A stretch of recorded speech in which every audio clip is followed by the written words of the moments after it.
Jin BTS ungkap seberapa cepat dan di mana dia akan memulai wajib militernya. Pada 17 Oktober diumumkan bahwa Jin BTS telah menarik permintaannya untuk menunda wajib militernya. Sebuah laporan dari Yonhap News pada 4 November mengonfirmasi bahwa dia secara resmi menyerahkan pemberitahuan itu. Sejak Jin secara resmi mengajukan pembatalan penundaannya yang sebelumnya ditunda hingga 31 Desember, ia sekarang memenuhi syarat untuk dipanggil untuk memenuhi dinas militernya. Asosiasi Tenaga Kerja Militer akan menentukan tanggal pendaftaran Jin dengan mempertimbangkan jumlah pelamar kebutuhan militer dan sejenisnya. Media Korea memuji keputusan Jin untuk membatalkan wajib militernya yang merupakan topik kontroversial karena pemerintah membutuhkan waktu untuk memutuskan apa yang diminta dari grup itu.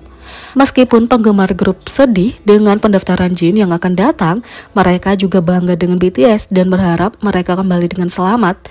Dalam interaksi Weverse baru-baru ini dengan seorang penggemar, Jin mengisyaratkan bahwa pendaftarannya yang akan datang mungkin lebih cepat dari yang diharapkan penggemar. Penggemar itu hanya bertanya apakah Jin menantikan pada hari ulang tahunnya 4 Desember dan Jin menyarankan agar dia menjalani wajib militer pada saat itu. Fans mengatakan, "Opa, ulang tahunmu bulan depan, apakah kamu bersemangat?" Jin menjawab, "Tidak, aku berada di garis depan militer." Tanggapan Jin juga kemungkinan menunjukkan di mana dia ditugaskan untuk memulai pelatihannya, menunjukkan bahwa dia direkrut ke salah satu divisi garis depan. Meskipun penggemar tidak mengharapkan pengumuman tentang tanggal pendaftaran Jin begitu cepat, mereka mendoakan yang terbaik untuknya. Dan berikut adalah apa artinya melayani di garis depan.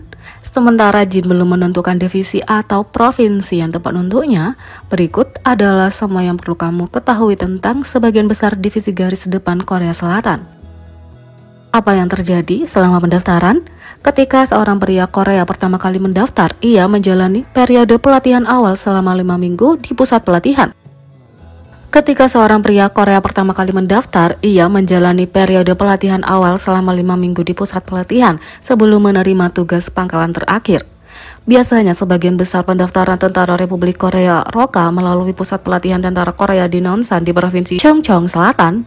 Peserta pelatih ini kemudian ditugaskan ke divisi akhir pangkalan untuk menjalani sisa tugas mereka setelah masa pelatihan. Pendaftaran lainnya dilakukan melalui divisi individu di seluruh negara. Kalau ditugaskan ke pusat pelatihan yang dioperasikan divisi, peserta pelatihan akan menyelesaikan pelatihan dan terus melayani di divisi yang sama atau berpotensi di divisi terdekat, umumnya acak, di mana seorang prajurit yang baru terdaftar ditempatkan. Periode pelatihan pendaftaran 5 minggu termasuk pelatihan postur militer, keterampilan tempur, dan pertolongan pertama. Di mana pusat pelatihan, peta mencantumkan berbagai divisi yang menerima peserta pelatihan baru di 8 provinsi di Korea. Pusat pelatihan Tentara Korea di Nonsan berada di wilayah ungu, divisi yang dianggap sebagai bagian dari garis depan berada di Provinsi Gyeonggi, orange, dan Gangwon, kuning. Perlu dicatat bahwa tidak semua divisi di Gyeonggi dan Gangwon sebenarnya merupakan bagian dari garis depan. Apa itu divisi garis depan? Dalam jawaban Jin, dia secara teknis menggunakan istilah garis terdepan Cheonbang. Dua divisi garis terdepan adalah pos jaga GP dan pos umum luar GOP. Kedua divisi ini dianggap sebagai basis garis depan paling berbahaya. Tapi Jin kemungkinan hanya merujuk pada garis depan Cheonbang dalam jawabannya karena begitulah cara orang Korea umumnya menafsirkan area Cheonbang. GP berbeda dari GOP karena memacu pada pos garis depan yang menjaga garis batas selatan. GP berada di dalam DMZ dan GOP berada di luar DMZ. Karena kebutuhan keamanan GP belum pribadi, seperti media punya sedikit akses ke pangkalan. Tentara dapat mendaftar untuk bergabung dengan tim pencari dan perusahaan pencarian selama camp pelatihan. Tim dipilih berdasarkan hasil pusat pelatihan dan skor wawancara, dan transfer tidak diizinkan. Siapa yang ditugaskan ke pusat pelatihan yang dioperasikan divisi? Sebelumnya dikatakan bahwa tentara dengan keahlian kerja militer, mereka ditugaskan ke pusat pelatihan Tentara Korea di Nonsan. Sebaliknya, mereka yang tidak punya MOS atau keahlian ditugaskan ke pusat pelatihan yang dioperasikan divisi. Ini bagaimanapun tidak selalu terjadi. Untuk tentara yang mendaftar yang tidak punya MOS, tugas mereka biasanya didasarkan pada tempat tinggal. Kalau seorang prajurit terdaftar adalah penduduk terdaftar di Provinsi Metropolitan Seoul, Gyeonggi atau Gangwon, mereka umumnya ditugaskan di divisi garis depan. Seperti apa divisi garis depan? Divisi garis depan menampung lebih dari 70% pasukan ROKA. Lebih umum bagi para tamtama yang pergi melalui pusat pelatihan yang dioperasikan divisi garis depan daripada melalui Nonsan. Dibandingkan dengan divisi metropolitan dan barisan belakang, divisi garis depan lebih cenderung terisolasi dari masyarakat. Wilayah untuk liburan tentara divisi garis depan juga dianggap sedikit lebih dibatasi. Setelah dia dilatih selama 5 minggu di pangkalan militer garis depan, dia akan dikirim ke pangkalan militer yang berbeda saat dia mendaftar sebagai infanteri umum.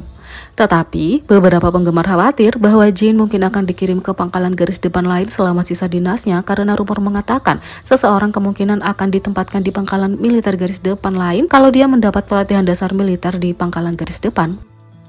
Seberapa sulit minggu-minggu awal di pusat pelatihan di musim dingin? Pendaftaran musim dingin di divisi garis depan terutama di Provinsi Gangwon kemungkinan akan menghadapi cuaca dingin yang ekstrim dan perjuangan yang berdampak pada iklim lainnya.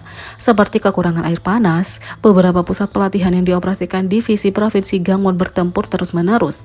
Badai salju berturut-turut selama berbulan-bulan musim dingin, prajurit sering diperintahkan untuk bangun pagi dan menyelesaikan tugas pembersihan salju. Menurut World Data, Gangwon-do adalah salah satu daerah terdingin di Korea Selatan dengan suhu rata-rata harian yang tinggi hanya 18 derajat Celcius. Iklim secara luas sesuai dengan kondisi cuaca Eropa Tengah, dingin dan basah. Yang kurang menarik adalah bulan-bulan dingin dari November hingga Maret. Bagaimana rasanya mengabdi di militer? Menurut Jen Kim yang melayani militer Korea antara tahun 2009 dan 2011, ia berhasil melewati waktunya di militer hanya menunggu waktu berlalu. Kamu belajar untuk bergerak sangat cepat. Ketika kamu memesan sesuatu, kamu harus berlari untuk mendapatkannya. Kamu harus berlari untuk melakukannya. Dan kalau kamu ragu, kamu akan dipilih untuk itu. Kalau kamu mendapat sekitar 5 menit istirahat, maka kamu senang dengan itu. Kamu mempelajari kembali hal-hal yang kamu pikir sudah kamu ketahui. Ada cara tertentu untuk makan, ada cara tertentu untuk berdiri, ada cara tertentu untuk berbicara dengan orang, ada cara tertentu untuk melakukan segalanya di militer, kata Gen Kim. Saat bertugas di militer Korea, Gen Kim percaya dia memperoleh beberapa hal. Dia mengatakan, "Aku belajar bahwa kalau kamu benar-benar menempatkan keinginanmu untuk melakukannya, maka aku benar-benar dapat mencapai. Aku merasa seperti aku dapat mencapai apapun," kata Gen Kim. Jadi bagaimana menurut kalian tentang ini? Dan tentang wajib militer jenis sudah dekat? Beri komentar di bawah, klik subscribe, like, share, dan klik lonceng. Sekian video kali ini, sampai jumpa lagi.